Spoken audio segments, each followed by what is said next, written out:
إذا أردت أن تعرف مدى إيمانك فراقب نفسك في الخلوات، راقب نفسك في الخلوات.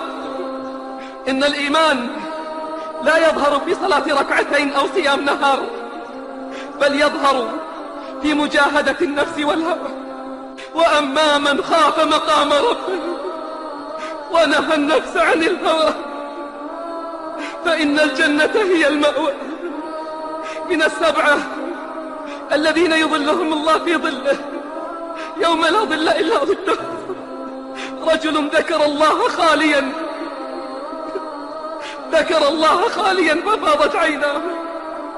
وآخر دعته امرأة ذات حسن وجمال فقال إني أخاف الله، فقال إني أخاف الله. أف للذنوب، أف للذنوب، ما أقبح آثارها وما أسوأ أخبارها. وهل تحدث الذنوب إلا في الغفلات والخلوات؟ يا من لا يصبر لحظة عما يشتهي، قل لي من أنت وما علمك وإلى أي مقام ارتفع قدرك؟ بالله عليك أتدري من الرجل؟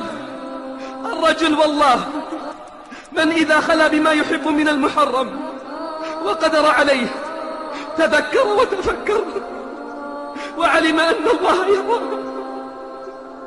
ونظر إلى نظر الحق إليه فاستحى من ربه. كيف يعصاه وهو يراه؟ كيف يعصاه وهو يراه؟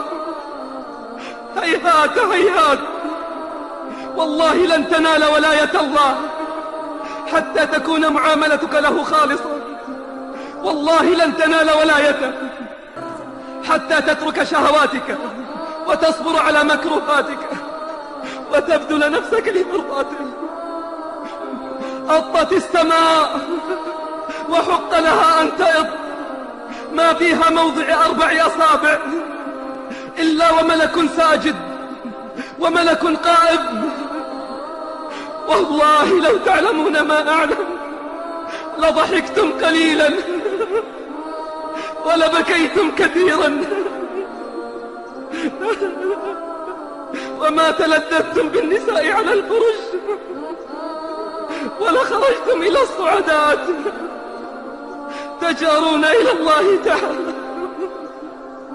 ومعنى الحديث: لو علمتم ما أعلم من عظمته جل في علاه وانتقامه ممن يعصيه لطال بكاؤكم وحزنكم وخوفكم مما ينتظركم ولما ضحكتم أصلا.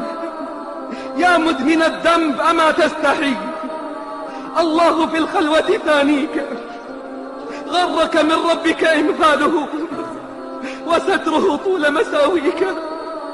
اسمع فضيحة العصاة يوم القيامة: اليوم نختم على أفواههم وتكلمنا أيديهم وتشهد أرجلهم بما كانوا يكسبون. إياك والاغترار بحلمه وكرمه، فكم قد استجرج من عاصي وقسم من جبار وظالم. إذا همت النفس بالمعصية فذكرها بنظر الله، لا يكن الله أهون الناظرين إليك. إذا خلوت يوما بريبة والنفس داعية إلى العصيان فقل: لا أستحي من نظر الإله، فإن الذي خلق الظلام يراني. الله الله في مراقبة الحق جل في علاه، الله الله في الخلوات، الله الله في البواطن، الله الله في النيات. فإن عليكم من الله عينا ناظرة، فسبحان الذي يراك حين تقوم وتقلبك في الساجدين، إنه هو السميع العليم.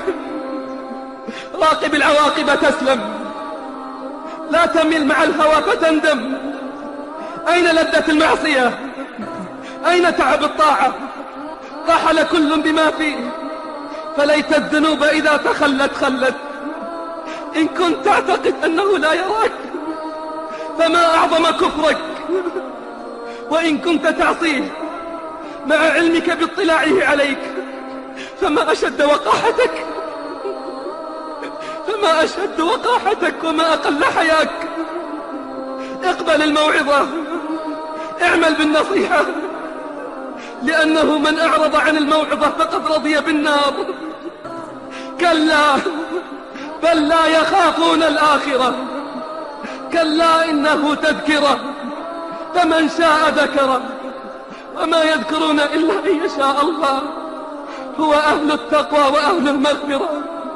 يا مسكين، بأي بدن ستقف بين يدي الله، وبأي لسان ستجيب؟ أعد للسؤال جوابا وللجواب صوابا. فماذا أعددت للنجاة من عظيم عقاب الله وأليم عذابه؟